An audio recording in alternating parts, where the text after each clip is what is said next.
Justru sebenarnya Gus Yakut tidak berhak ditahan. Justru Gus Yakut tidak berhak dijadikan tersangka. Tidak berhak ditahan dan tidak berhak untuk dijadikan tersangka, gitu ya? Tidak ada kewajiban Gus Yakut ditahan. Nggak ada buktinya sampai sekarang, Pak. Yang satu-satunya bisa dibuktikan adalah Gus Yakut menandatangani keputusan Menteri Agama. Apa salahnya?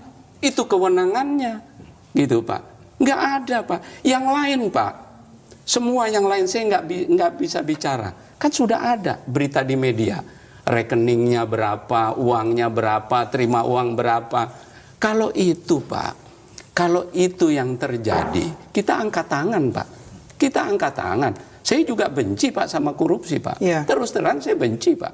Tapi kalau orang yang tidak korupsi kemudian di framing bahwa dia melakukan korupsi, tidak due process of law, itu kita pertanyakan.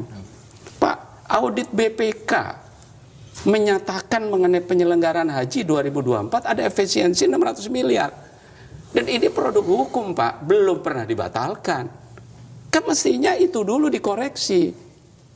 Itu dulu dikoreksi. Oleh karena itu, justru, ya Pak ya, dalam hal ini legislatif, pengawas, ya Pak, ombudsman, pengawas penegakan hukum harus cermat, Pak. Kenapa? Kalau tidak, ini akan menciptakan, ya Pak ya, keadaan sebelum Undang-Undang 30 2014, di mana saat itu, ya, kepala daerah yang ada dinilai menyimpang di penjara. Ya Pak, akhirnya waktu itu pemerintahan stop. Kenapa? Dijadikan alat, Pak. Nggak senang sama seseorang, dilaporkan, dipidanakan. Oleh karena itu, Bapak mesti melihat Undang-Undang 30 2014 tentang administrasi pemerintahan. Ini suatu reformasi, Pak, untuk mengatasi adanya ketidakpastian hukum. Nah, dengan adanya Undang-Undang administrasi ini, penegakan hukum lebih hati-hati, Pak.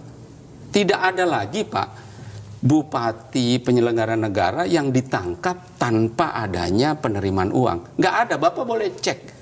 Semua bupati, semua menteri, semua penyelenggara negara yang ditangkap KPK dan Kejaksaan ada terima uang. Satu-satu yang tidak terima uang adalah Gus Yakut. Nah, kalau ini dibiarkan, kalau ini dibiarkan, maka besok-besok tidak ada lagi pejabat penyelenggara negara yang berani mengambil keputusan. Kenapa? Karena Undang-Undang Administrasi Negaranya tidak memberikan perlindungan hukum. Inilah yang namanya kriminalisasi. Kegiatan administratif, penyusunan kebijakan yang seharusnya dinilai berdasarkan Undang-Undang Administrasi Pemerintahan yang sudah jelas normatif limitatif dilangkahi. Nah, inilah yang menjadi persoalan, sehingga seharusnya Komisi 3 dalam hal ini memperhatikan hal ini, melakukan evaluasi, Pak, ya, agar tertib administrasi, tertib hukum bisa dilaksanakan, tidak terjadi namanya miscarriage of justice, sehingga tidak perlu, Pak, Presiden mengeluarkan hak prerogatifnya kalau penegakan hukumnya benar. Kalau penegakan hukumnya nggak benar, menimbulkan ketidakpastian hukum, pasti eksekutif harus turun tangan, kalau enggak terjadi keotik.